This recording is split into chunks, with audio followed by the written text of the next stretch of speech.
Olá para você que está acompanhando a programação da TV Evangelizar. Estamos prontinhos para mais uma edição do seu programa Diálogo, aquele programa que tem como proposta sempre trazer uma autoridade da Igreja Católica para conversar com a gente, de forma informal e às vezes formal também. E hoje o programa tem uma participação muito especial. O presidente da CNBB, Dom Jaime Spengler, muito obrigado pela participação do senhor nesse programa de hoje. É uma alegria. Perfeito. A agenda, gente, já vou adiantando, nós temos muitos assuntos a serem tratados e Dom Jaime falou que está disposto a responder sobre tudo, então eu vou começar com assuntos espinhosos. O que está acontecendo, por exemplo, lá em São Paulo. Padre Júlio Lancelotti, que é conhecido por todos nós católicos, por fazer um trabalho junto à pastoral da pessoa de rua, foi convocado o padre para uma CPI, para prestar depoimento numa CPI na Câmara de Vereadores de São Paulo. Por quê? Porque vereadores querem saber do que eles chamam de incentivo às pessoas de rua ficarem no centro de São Paulo, naquela região também conhecida como Cracolândia. E aí minha pergunta para o senhor, como é que a CNBB vê essa convocação do vereador? Infelizmente, a atenção e o cuidado para com os pobres incomoda. Os pobres são também um lugar teológico, eu diria, para a nossa comunidade de fé, a Igreja Católica. O Padre Lancelotti, ao longo dos anos, tem se destacado por esse trabalho junto a esse tipo de população. É um povo que sofre, um povo que não tem onde morar, um povo que vive do mínimo, às vezes do resto. Então, certamente a atividade do Padre Júlio incomoda alguns. E isso é a expressão de uma realidade que está muito presente na nossa sociedade brasileira. Aqui me refiro à desigualdade. O problema nosso no Brasil, o grande desafio do Brasil é superar a vergonhosa desigualdade, eu diria assim, do nosso povo, né, da nossa gente. Certamente a convocação do Padre Júlio chama a atenção. A imprensa está tratando disso. E é bom que trate. Por quê? Porque assim a causa dos pobres é trazida para o debate público.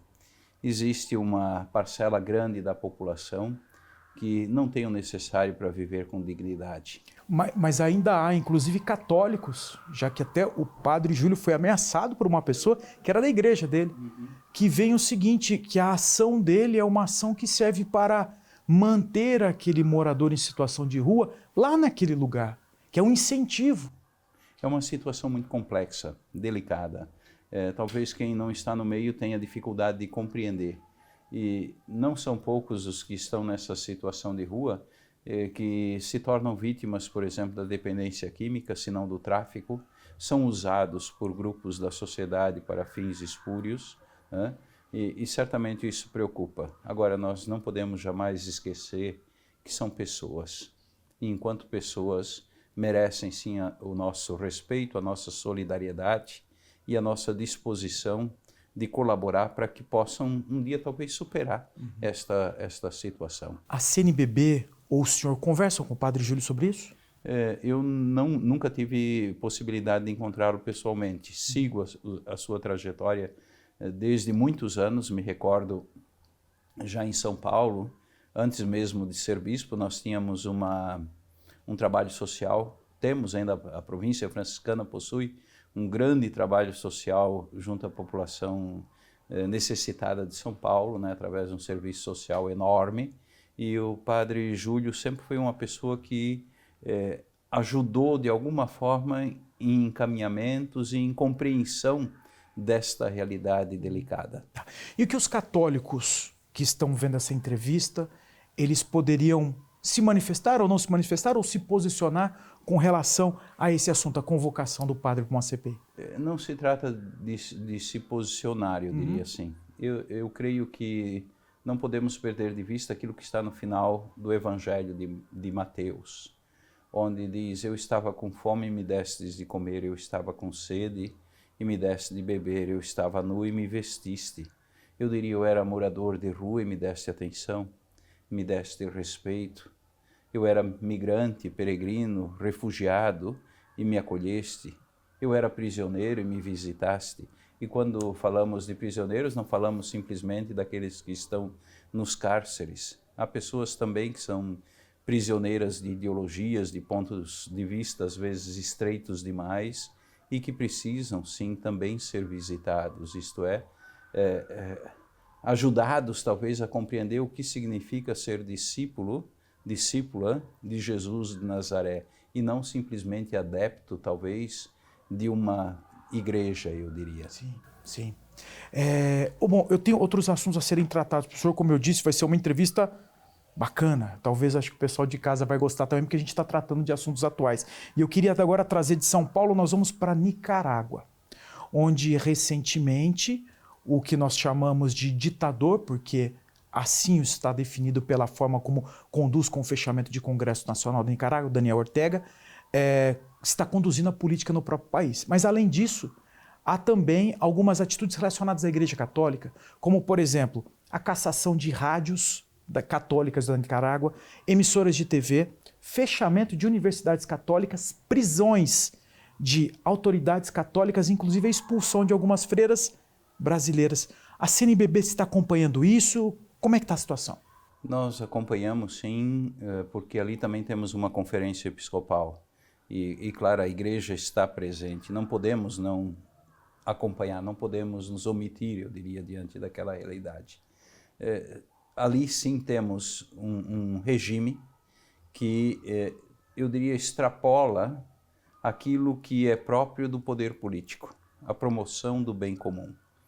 Eu recordo de uma expressão muito bonita, se eu não me engano, foi cunhada por São Paulo VI e também repetida depois pelos papas posteriores, onde diz que a política é uma das expressões mais nobres da caridade, porque cuida, promove do bem comum.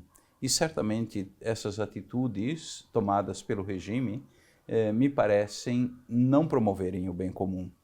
São os interesses de uma ideologia que hoje está no comando da sociedade e que certamente merecem ser ouvidas de um lado, mas ao mesmo tempo não podemos perder o senso crítico. Por que disto? Por que desta situação? Temos aí o fechamento de seminários, a expulsão de sacerdotes. Inclusive, recentemente eu encontrei num encontro internacional um leigo nicaragüense, jovem, casado, né? Que dizia assim, olha, quando eu voltar para o meu país, eu não sei se eu poderei entrar, se poderei retornar. O porquê disto? Medo do quê? Medo talvez daquilo que o Evangelho propõe? Ou há outros interesses que nós não temos ciência? Porque não é a profissão de fé, a religião, o pregar o cristianismo que está em perseguição.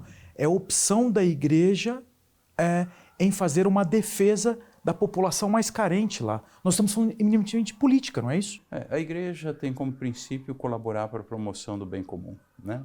E o que nos orienta em todas as situações é algo muito simples, que está no Evangelho de São João, onde Jesus diz, eu vim para que todos tenham vida, e vida em abundância.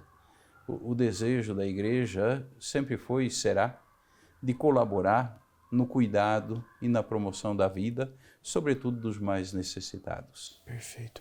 E agora? E o que acontece? O que a CNBB, o que os católicos do Brasil podem fazer para tentar ajudar, enfim, porque a gente está tão longe. O noticiário que está vindo agora está tão ralo. Como compartilhar dessa preocupação? Eu creio que como cristãos e como católicos, talvez a primeira tarefa nossa seja a oração. A oração remove montanhas, né? A fé remove montanhas. Eu creio que como igreja, como comunidades de fé, nós devemos e podemos sim elevar aos céus uma corrente de oração, eu diria, em favor daquele povo e daquela igreja. Porque nós não temos, eu não sei, eu não sei se o senhor teve essa experiência, nós temos algum paralelo aqui no Brasil disso, de uma perseguição, o senhor já... Nessas proporções, me parece de não. Tivemos sim, durante o regime de exceção dos anos 60 e 70, algumas situações também de sacerdotes, de religiosas que sofreram perseguição, foram mortos, inclusive um ou outro nos cárceres do Brasil, né? Mas nessas proporções, ao menos segundo a imprensa relata, desconheço. O senhor já era padre, era seminarista nesse período? Não, eu participava de grupo de jovens. Grupo de jovens, E onde? era em Gaspar, Santa Catarina. Aham. E era interessante, de vez em quando aparecia um rosto diferente, que nós não conhecíamos, chegava, se aproximava, mas eram outros tempos. Era uma cidade pequena e onde todo mundo se conhecia, né? Sim, e sempre fomos um grupo de jovens numa paróquia muito atuante. Atuante no que o senhor fala? Primeiro na própria comunidade, na promoção da vida da comunidade, Certo. mas também nós tínhamos uma prática muito bonita, muito simples, sobretudo nos finais de semana, nos irmos ao encontro de famílias da comunidade, onde nós cantávamos, nos alegrávamos, fazíamos um momento de recreação, enfim, de diálogo, de oração.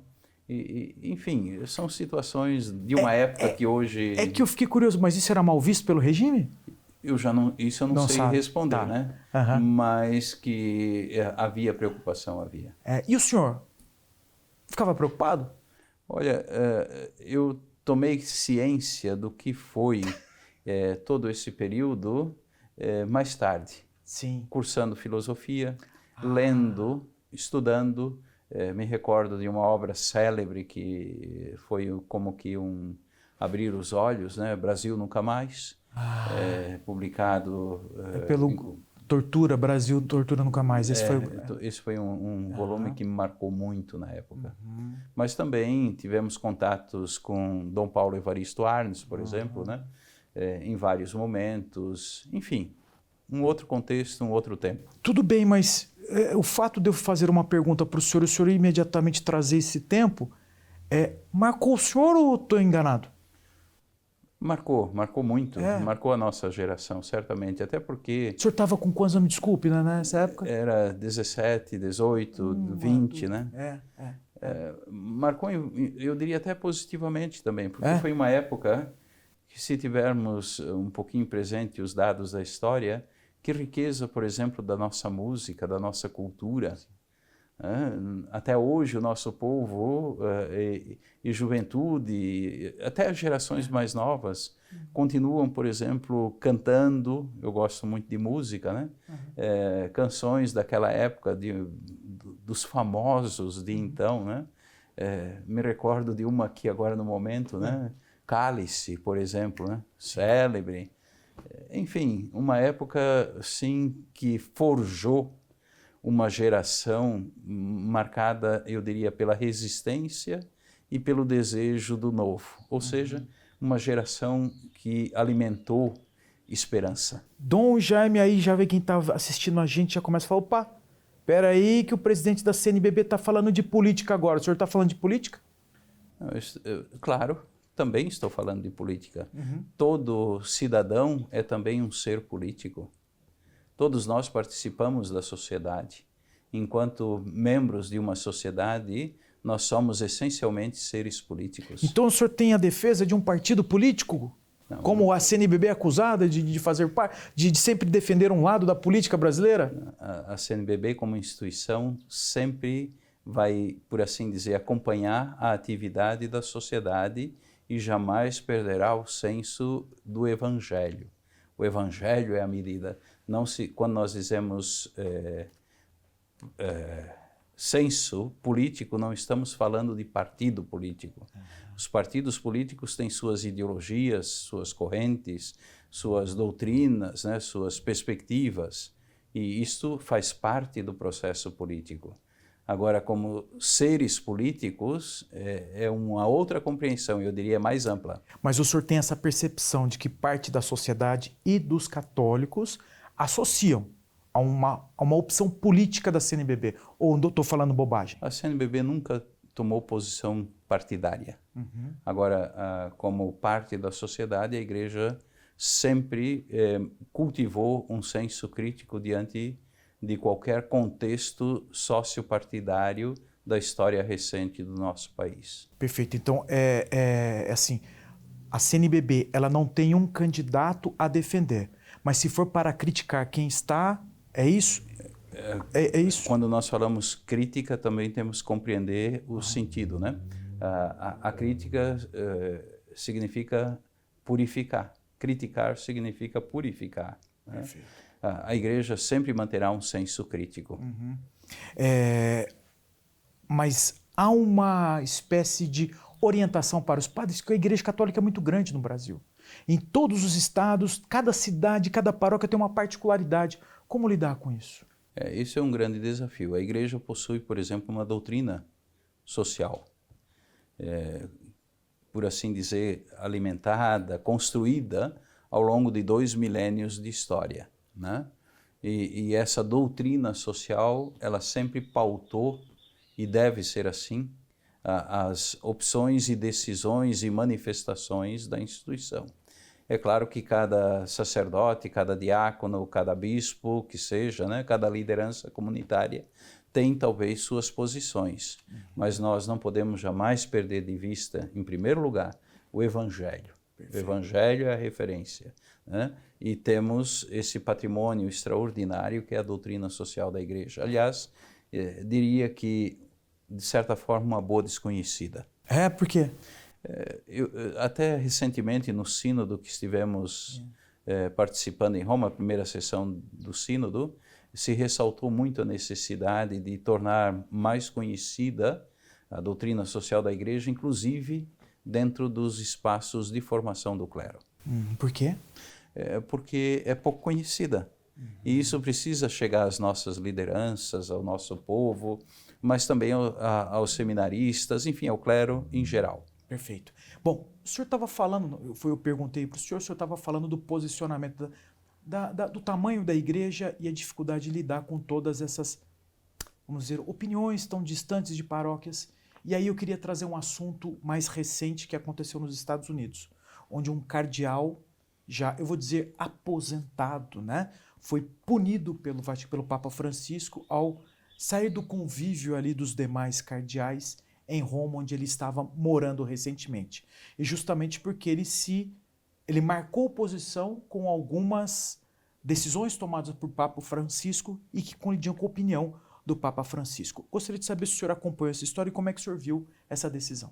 O que eu acompanhei foi através da imprensa. Perfeito. Eu não conheço pessoalmente esta pessoa a quem você se refere, né? Agora, uma coisa para nós é muito importante. Certamente, se o Papa chegou a uma decisão, tomou uma posição, é porque era uma situação que necessitava, talvez, de uma posição mais firme, de uma decisão mais firme.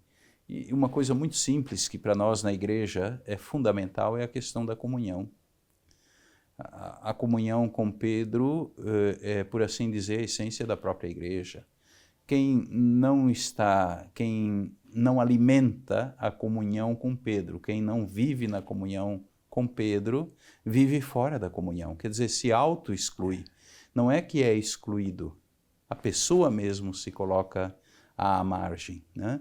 A igreja, nesse sentido, não pune. A igreja simplesmente reconhece algo que a pessoa já passou a alimentar e a considerar a partir de si mesma. Perfeito.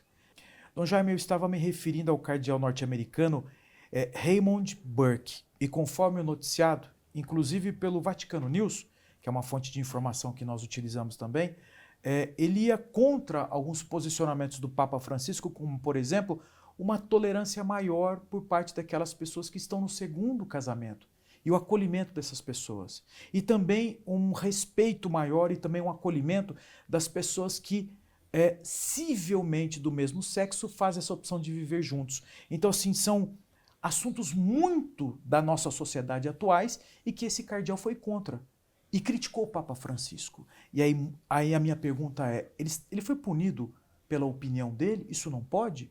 Como é que o senhor encara isso? Eu não creio que seja esta motivação principal. Okay. Realmente não creio. Agora, essas situações outras que você levanta, a questão das segundas uniões, etc., eu gosto sempre de recordar algo muito simples. As pessoas que vivem nessas situações, por que se encontram nessas situações? Né? Recordo que não faz muito tempo nós tivemos um sínodo sobre a família, né? Onde se tratou de uma forma muito intensa, eu diria assim, essa temática. E a partir daquelas discussões do sínodo, sim, houve algumas indicações para melhor acompanhar estas situações. Isso causou, sim, uma certa apreensão em alguns setores. Eu creio que nós não estamos mais num regime de cristandade. O regime de cristandade já foi superado há muito tempo, né? Nós hoje estamos numa sociedade marcada por transformações muito rápidas, né?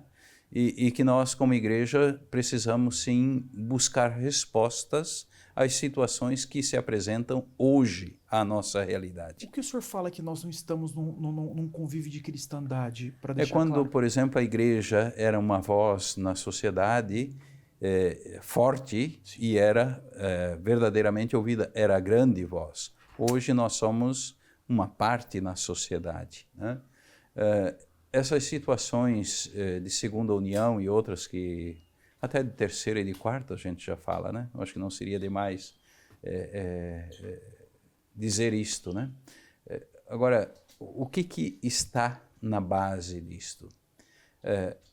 Claro que não podemos concordar e a igreja jamais vai chancelar esse tipo de situação. Agora, escutar essas pessoas para compreender como se chegou a isto é nossa missão. Perfeito. Jesus acolheu a todos, Jesus escutou a todos, mas Jesus não compactuou com o comportamento de todos, né? Basta recordar a cena célebre do Evangelho, que é citada toda hora, né? Quando ele se encontra com a prostituta, que todos queriam apedrejá-la, isto é, executá-la. Talvez a palavra apedrejar para nós hoje pareça assim um tanto quanto leve, mas seu uso na sua força era uma execução pública.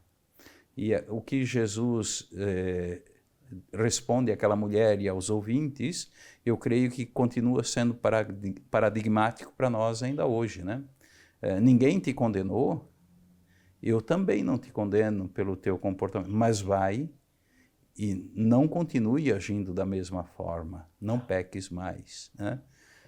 Aqui está o desafio. Não se trata, então, de chancelar um comportamento X ou Y, mas de chamar para aquilo que é próprio de um discípulo, discípula do crucificado ressuscitado. Perfeito. Vou fazer uma outra provocação para o senhor.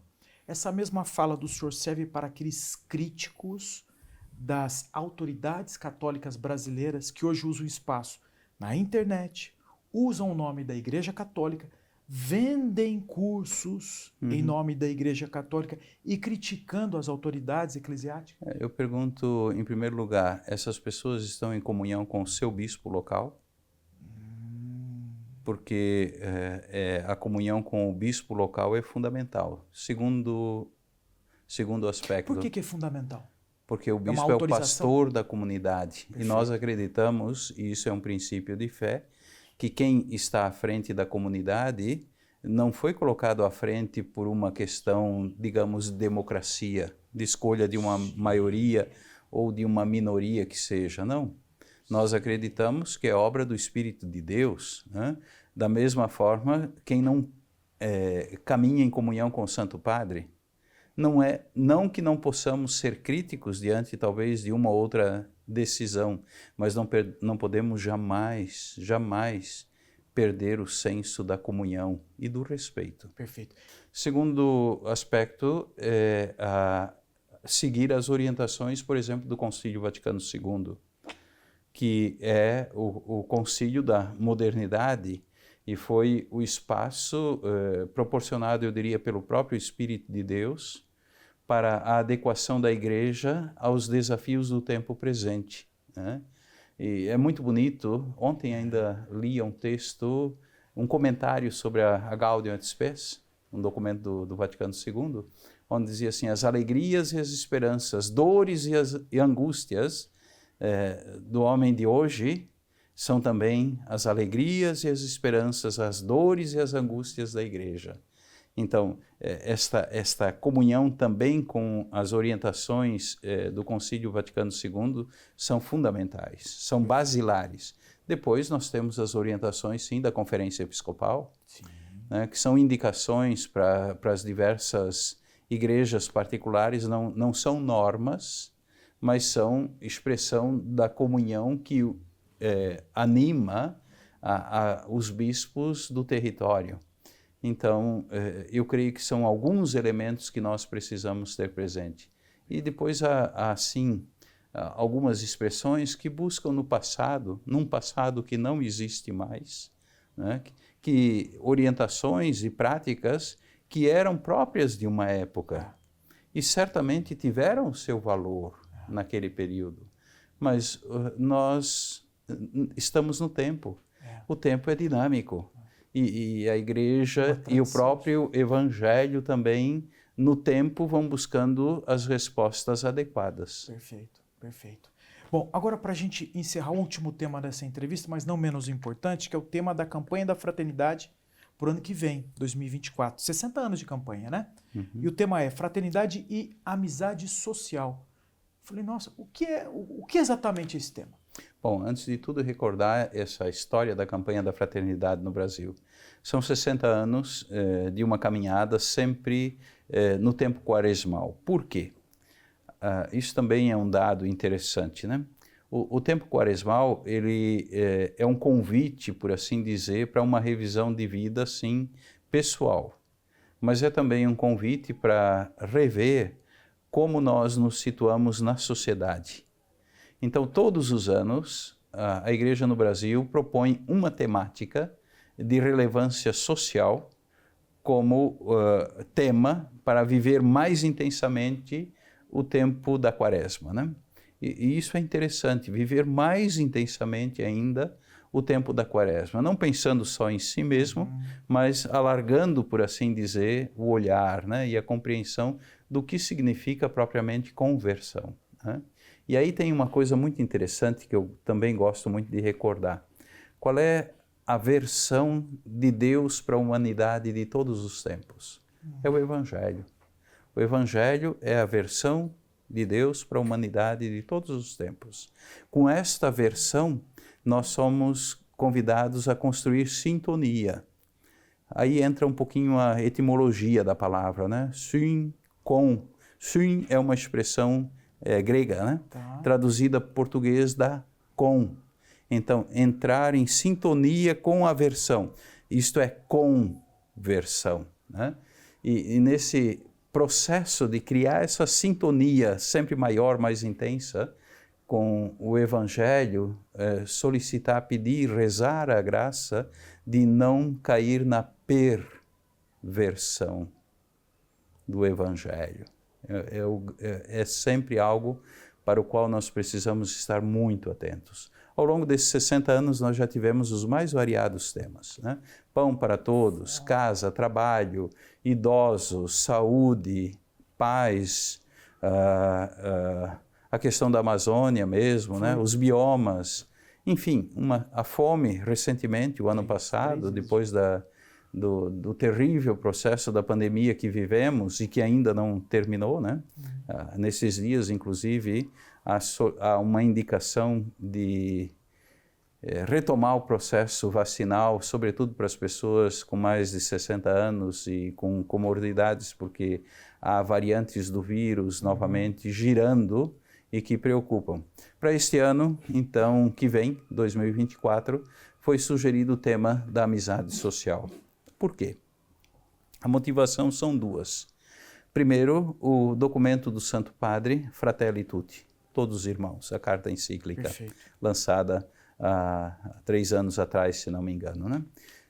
Depois, a segunda motivação vem de algo que marca a sociedade contemporânea. Veja, quando a Conferência dos Bispos escolhe uma temática, ela o faz normalmente 1 ano antes ou 1 ano e meio antes da referida Quaresma, né? Então, esse tema foi escolhido há 1 ano e meio atrás, dentro de um contexto onde nós tínhamos e temos ainda as situações de conflito no mundo. Hoje se fala muito do conflito na Terra Santa.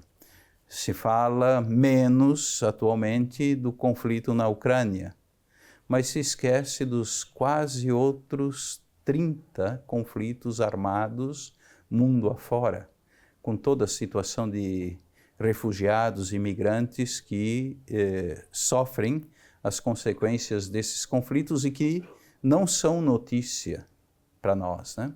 Mas também temos a nossa realidade brasileira. Sim. Nós estamos buscando superar um tempo de profunda divisão da sociedade. Então, trazer essa temática implica reconhecer que nós precisamos também internamente no Brasil de um processo de reconciliação. Recordar-nos que nós somos irmãos, irmãs, filhos de uma mesma nação, filhas de uma mesma nação, que somos convidados a cooperar para deixar esta realidade um pouco melhor para os filhos, para os netos, enfim, para as futuras gerações. Pensar, refletir, rezar, dialogar sobre essa temática, eu creio, sempre iluminados pelo Evangelho, eu creio ser uma necessidade urgente no atual contexto em que estamos. Perfeito. Dom Jaime do Céu, eu ficaria muito mais tempo com o senhor aqui, mas já me falaram que a gente está estourando o tempo. Eu queria agradecer e, de fato, podemos perguntar tudo, matar uma curiosidade enorme sobre assuntos que muitos talvez falam, nossa, o presidente da CNBB está falando sobre isso. Sim, acho que era preciso para deixar tudo às claras. Acho que essa é a nossa função. Eu acho que a TV Evangelizar cumpriu essa missão muito bem, mas graças também à disponibilidade e, por que não, também essa forma do senhor ser muito direto, muito franco com todos nós aqui com relação a assuntos que podem parecer muito espinhosos. Muito obrigado pela entrevista do senhor. Que Deus a todos abençoe e que nós possamos verdadeiramente colaborar para deixar o nosso mundo um pouco melhor para as futuras gerações. Aí a minha, a tua, a nossa existência terá valido a pena.